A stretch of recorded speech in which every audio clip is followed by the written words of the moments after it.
Bueno, estimados caballeros, habiendo terminado la sesión del día de hoy, vamos a desarrollar nuestras preguntas. Sin ello, no tiene sentido el avance de la currícula, ¿no? Dice que detrás de un buen fundamento teórico existe una práctica. Sin eso, estamos hechos. Vamos a ver cómo contestan, ¿ah? Todos con su guía. Y aquí van las preguntas. Dice, empezamos con la pregunta. Para el ejercicio de la ciudadanía se requiere... Es una pregunta que vino en San Marcos. Me están preguntando, ¿para el ejercicio de la ciudadanía se requiere? A ver, ¿tener 18 años de edad? No. Eso sí, no, claro. Porque pueden haber personas que tengan 25 años y no sean ciudadanas. B, ¿la inscripción electoral? Sí. La B es la respuesta, la inscripción electoral.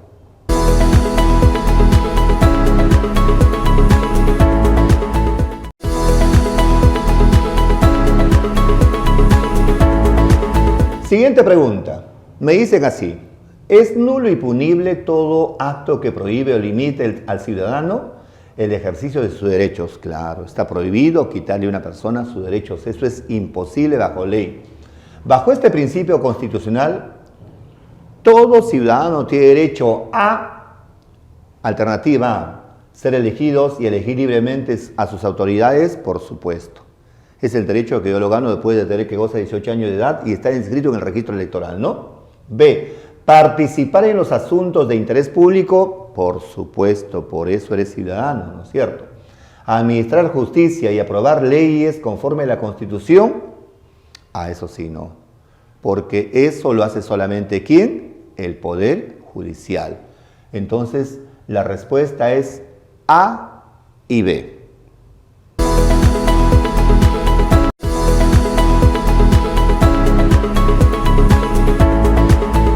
En la siguiente pregunta me hacen un análisis de lo que es una ciudadanía y me preguntan ¿en qué caso se puede suspender la ciudadanía? Bonita pregunta. ¿En qué caso se suspende el ejercicio de la ciudadanía? Veamos, ya lo conocemos, ¿ah? ¿Cuáles son sus casos? 1. Por sentencia con pena privativa, obvio. Ese es casi obvio, ¿no? 2. En caso de existir inhabilitación de los derechos políticos, sí, también. Cuando te inhabilitan tus derechos básicamente por intermedio de ¿quién? Del Poder Legislativo, ¿no? 3. En caso de existir deudas pendientes con el Estado, te dije, no existe prisión por deudas. Por lo tanto, en este caso la alternativa es 1 y 2, C.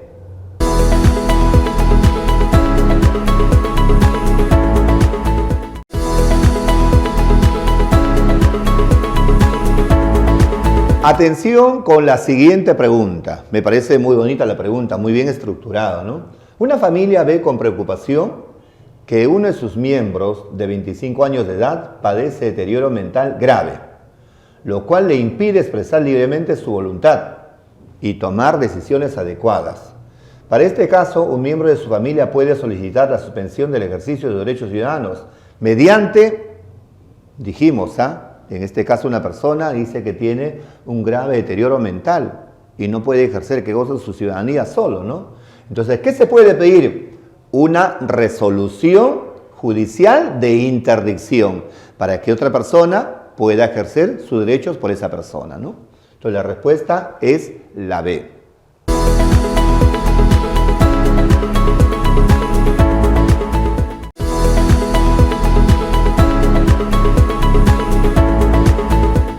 Bueno, en la siguiente pregunta me dicen esto. ¿Es el derecho de un Estado de reconocer refugio a una persona siempre que no esté procesado por un delito común? O sea, los Estados tienen la capacidad de ¿qué? De dar asilo a una persona mientras no esté perseguido por delitos comunes. Básicamente lo hacen por causas que goza políticas. Entonces, si yo doy refugio a una persona, es obvio, ¿no? A ver, ¿qué me dice el resto de las alternativas? ¿Exilio? No. Exilar es cuando una persona, ¿qué cosa? Pide refugio en otro lugar. Pero cuando yo concedo, se llama asilar, ¿no es cierto? Indulto es perdonar el castigo. Y lo hace básicamente ¿quién? El Poder Legislativo, ¿no? Expatriación, ¿no es cierto? Quitarle, ¿qué cosas? La facultad de pertenecer a esta patria y votarle a una persona. No tiene sentido tampoco, ¿no? La respuesta entonces es A, asilo.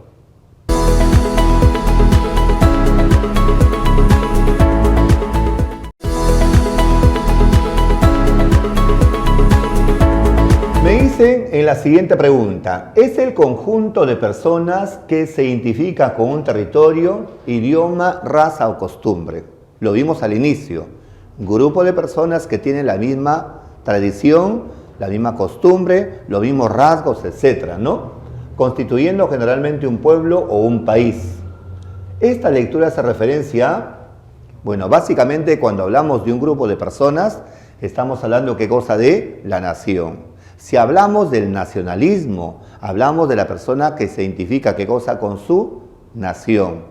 Y nacionalidad es el vínculo que une a una persona con un Estado. Entonces, la respuesta en este caso es la E.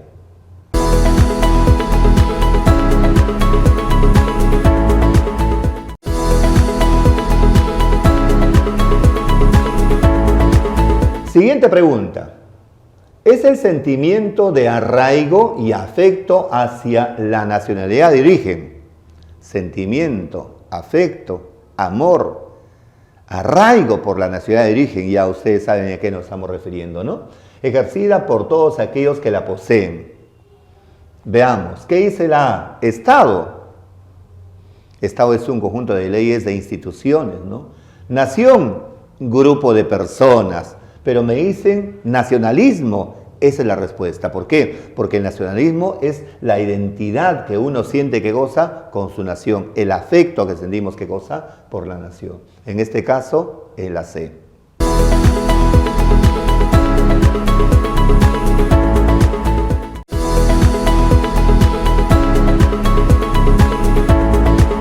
Bueno, ¿dónde se fundamenta la diferencia entre un deber y un derecho?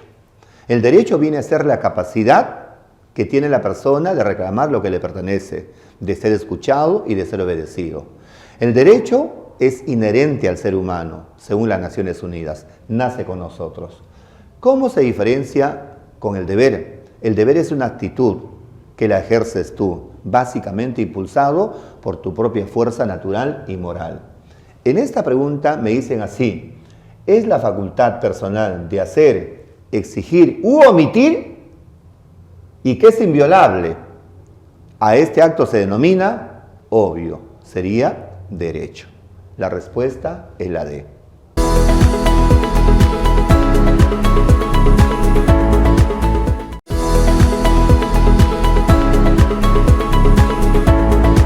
Muy bien, la siguiente pregunta. ¿Qué es la ciudadanía? Bueno, un ciudadano en primer lugar es la persona que tiene la capacidad de regir su propio destino. La ciudadanía es el vínculo que une a una persona con la ley de un determinado país. En este caso, me dice así, la ciudadanía peruana es el vínculo jurídico, ¿no es cierto?, y civil que une a una persona política con, obvio, la república, en este caso, peruana. La alternativa A.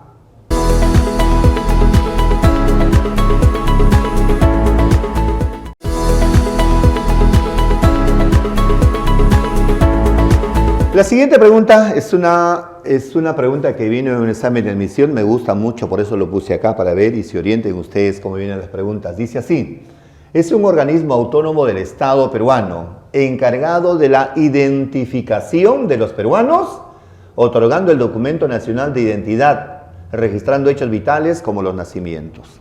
Bueno, el sistema electoral se conforma por tres cuerpos fundamentales. El jurado, que fiscaliza las elecciones, la OMPE, que lleva a cabo el proceso electoral, y el RENIEC, que se encarga básicamente de ¿qué? De identificar a los peruanos y ver su estado civil o en qué estado se encuentra. Por lo tanto, la respuesta de esta pregunta sería el RENIEC.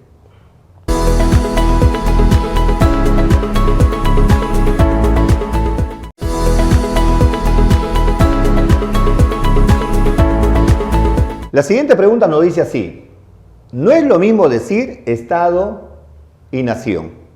Claro, no es lo mismo, ¿no? Ya dijimos, nación es un grupo de personas y Estado viene a ser el cuerpo jurídico, el marco jurídico, o las leyes que existen y dirigidas por alguna institución. Mientras que la primera es una comunidad imaginada, o sea, una forma de organización sociocultural en torno a la idea de la identidad compartida, el Estado sería, me están preguntando, ¿qué es el Estado? Entonces ya saben ustedes, cuando hablamos de Estado y hablamos de territorio de nación, hablamos de tres cosas fundamentales. Estado es la organización jurídica, nación es el grupo de personas y el país es el territorio donde nosotros vivimos, ¿no? Entonces, en este caso sería la organización política de la nación. A.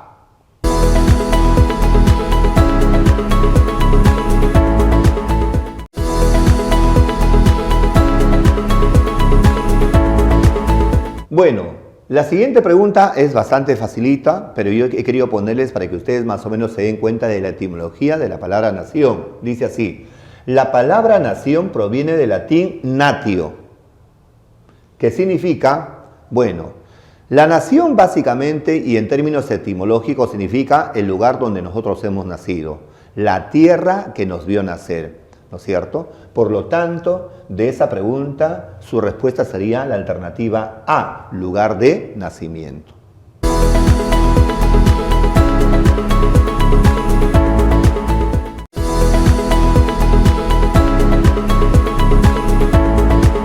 La siguiente pregunta nos dice así: busque la afirmación correcta. ¿Cuál de las siguientes alternativas que te estoy mencionando para usted cree que es correcta, no? Muy bien. Dice, a ver, vamos a ver, la legislación peruana permite la doble hasta múltiple nacionalidad. Lo dijimos, amigo, en plena clase. Correcto, pero con los países con el cual tenemos convenios o tratados de doble nacionalidad. B. Una vez perdida, ¿se puede recuperar la nacionalidad peruana? Sí, se puede recuperar. Y te dicen qué requisitos tienes que tener para recuperar la nacionalidad peruana, ¿no? Por ejemplo, una de ellas, ¿cuál es? Vivir por lo menos un año en nuestro país, nuevamente, ¿no? C. ¿Aquellas personas nacidas en el territorio le corresponde la nacionalidad peruana? Sí. Si usted ha nacido acá en el Perú, te corresponde la nacionalidad peruana. ¿Y a eso cómo se llama? Nacionalidad por territorialidad, ¿no? Entonces la respuesta, ¿cuál sería? La A, B y C son correctas.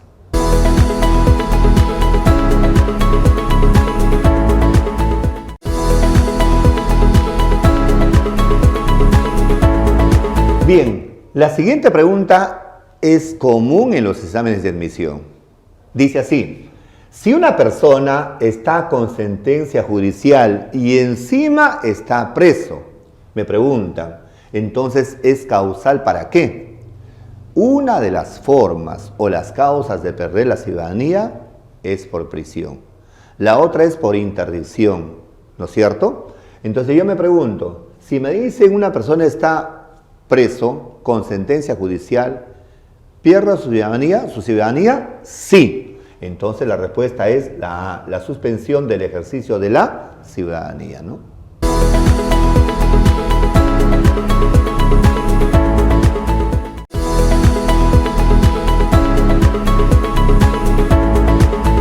La siguiente pregunta dice: el ciudadano es la persona que tiene la capacidad de regir su propio destino. Claro, justamente por eso te conviertes en ciudadano, porque tienes la capacidad de autoconducirte. Todo ahora cae bajo tu responsabilidad, ¿no?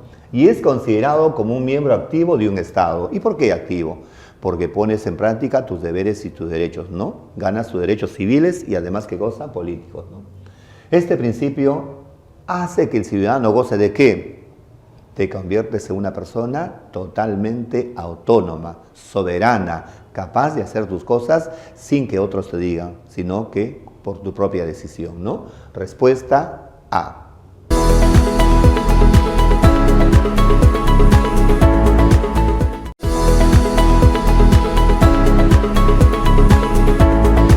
La mejor forma de expresar lo que uno piensa es bajo la libertad.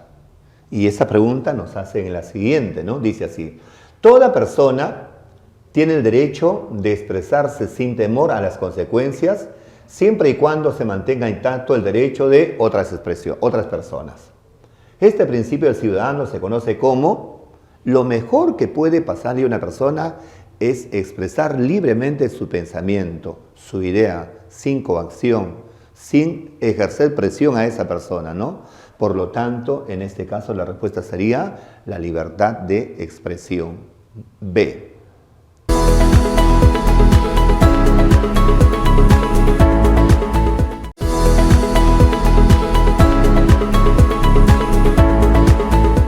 La Declaración de los Derechos del Hombre y del Ciudadano fue aprobada por la Asamblea Nacional Constituyente Francesa dice, el mayor aporte que dio la Revolución Francesa a la humanidad fue justamente la Declaración de los Derechos del Hombre y del Ciudadano.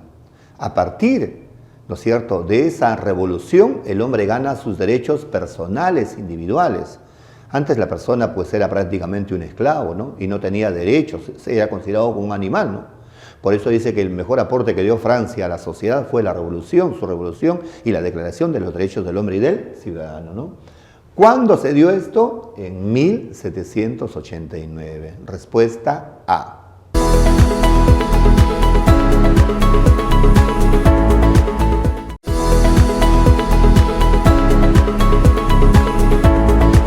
Siguiente pregunta. Para que un Estado sea reconocido, este debe tener, bueno, un Estado para que exista, en primer lugar debe tener un territorio donde actuar. Debe tener personas a quien les va a conducir y debe tener que gozar soberanía, porque si no tiene soberanía, no tiene la capacidad de regir su ley, su norma, su principio, ¿no? Por eso me hacen esta pregunta muy sugerente. Para que un Estado sea reconocido, este debe tener, vamos a ver, una soberanía y una determinada población, por supuesto. Un territorio y leyes determinadas en la Constitución, obvio, porque sin leyes nunca va a mandar, ¿sí o no? Un gobernante, claro, aquel que conduzca, ¿qué cosa? Un Estado, ¿no es cierto? Un territorio, una región, ¿no? Entonces la respuesta es la C, A, B y C son correctas.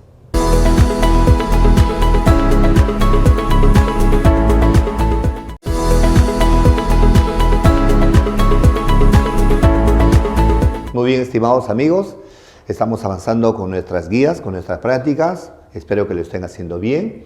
La siguiente pregunta dice así: una persona puede optar por la nacionalidad peruana, o sea, es decir, se quiere nacionalizar seguramente, ¿no? Habiendo nacido fuera del Perú, pero por lo menos habiendo radicado 2 años en nuestro territorio. A este tipo de nacionalización se le conoce como, bueno, usted sabe muy bien que cuando una persona nace acá, le corresponde la nacionalidad peruana. A eso se llama por territoriedad, ¿no es cierto? Pero si tú naces en el extranjero de padres peruanos, te corresponde también la nacionalidad peruana, pero eso se llama por consanguinidad. Pero hay una persona que ha nacido en el extranjero y que quiere ser peruano, correcto. A ese tipo de nacionalización se le llama, ¿qué cosa? Nacionalización por naturalización. Respuesta, la alternativa A.